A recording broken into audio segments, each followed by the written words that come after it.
Hello students, I am here with the chapter rational number of class 8. This is the first chapter. Okay, before explaining you the rational number, I want to first explain you about the numbers such that natural number, whole numbers, integers and rational numbers. Okay students, let us see. This is a circle in which you can see all the counting numbers starting from 1, 2, 3, 4, 5 and so on. These numbers are called natural numbers. And when you include in these natural numbers 0 also, these all the natural number along with 0 is called whole numbers. Okay. Next, when you include some negative numbers also with this 0 and natural number, these all numbers together called integers. It means in integers all the negative numbers, 0 and natural numbers come. Now let us understand what is a rational number. Rational number is a number that can be written in the form p by q, where p and q both are the integers and q is not equal to 0. See here some examples of rational number, just like -2, 4/5, 3, 0, these all.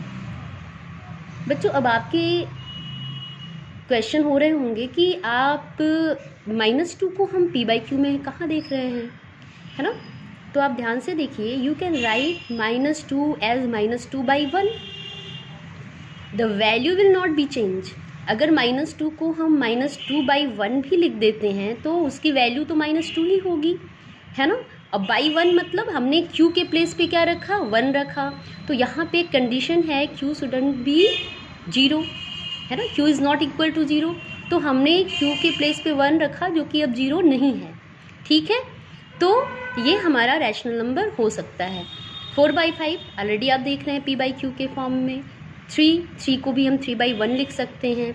अभी ये 0 है तो 0 भी एक rational number है. क्यों? क्योंकि 0 जो है, 0 can be also written as 0/1, where denominator means q is not equal to 0. हमने by 1 किया बट न्यूमरेटर इज 0 हियर. तो कंडीशन आपके पास थी कि q 0 ना हो. p के लिए कोई कंडीशन नहीं थी कि वो 0 ना हो. तो इसलिए you can say that 0 is also a rational number.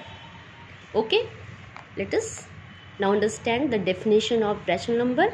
A number in p by q form where p and q are integers and q is not equal to 0 is called a rational number. Some examples are given here. अब हम समझेंगे कि additive inverse क्या होता है. Additive inverse of a rational number. When something is added to a rational number so that the result is 0 is called the additive inverse of that rational number. जब किसी rational number में कुछ हम ऐसा जोड़ें जिससे उसका रिजल्ट 0 हो जाए, तो जो हमने ऐड किया है वो हमारा एडिटिव इनवर्स कहलाएगा उस रैशनल नंबर का. जैसे कि आप यहाँ पे देख रहे हो 3/4. तो 3/4 में अगर हम प्लस करते हैं -3/4, तो प्लस और माइनस, ये प्लस माइनस मिल करके यहाँ माइनस होना है. तो +3/4 और -3/4. देखिए यहाँ पे 3/4 ये पॉजिटिव है और ये -3/4 नेगेटिव है. और दोनों जब हम कैलकुलेट करेंगे 3 - 3 = 0/4 मीन्स 0.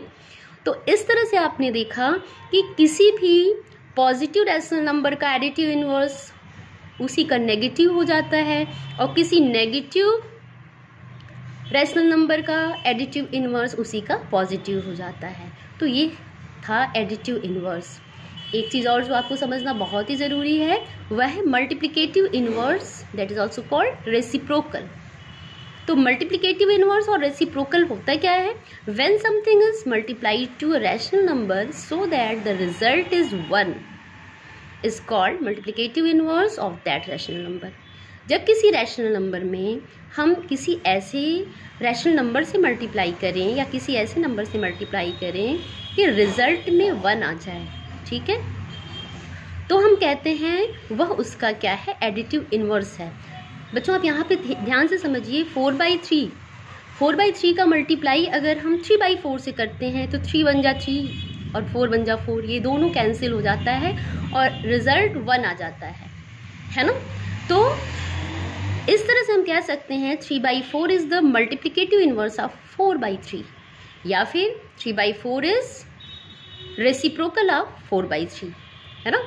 तो किसी भी रैशनल नंबर का मल्टीप्लिकेटिव इन्वर्स या रेसिप्रोकल उसी का जस्ट न्यूमरेटर को डिनोमिनेटर, डिनोमिनेटर को न्यूमरेटर कर देते हैं, तो उसका क्या हो जाता है, मल्टीप्लिकेटिव इन्वर्स या फिर रेसिप्रोकल हो जाता है। और आप देखिए जब किसी रैशनल नंबर का उसके मल्टीप्लिकेटिव इन्वर्स यानी 4/3 का 3/4 से अगर हम मल्टीप्लाई करते हैं तो रिजल्ट 1 भी आ रहा है, ठीक है। तो हेंस 3/4 इज मल्टीप्लिकेटिव इन्वर्स और reciprocal of 4/3। Okay students, I hope it will be quite beneficial to understand this rational number, additive inverse and multiplicative inverse. Okay, I hope you will be clear now.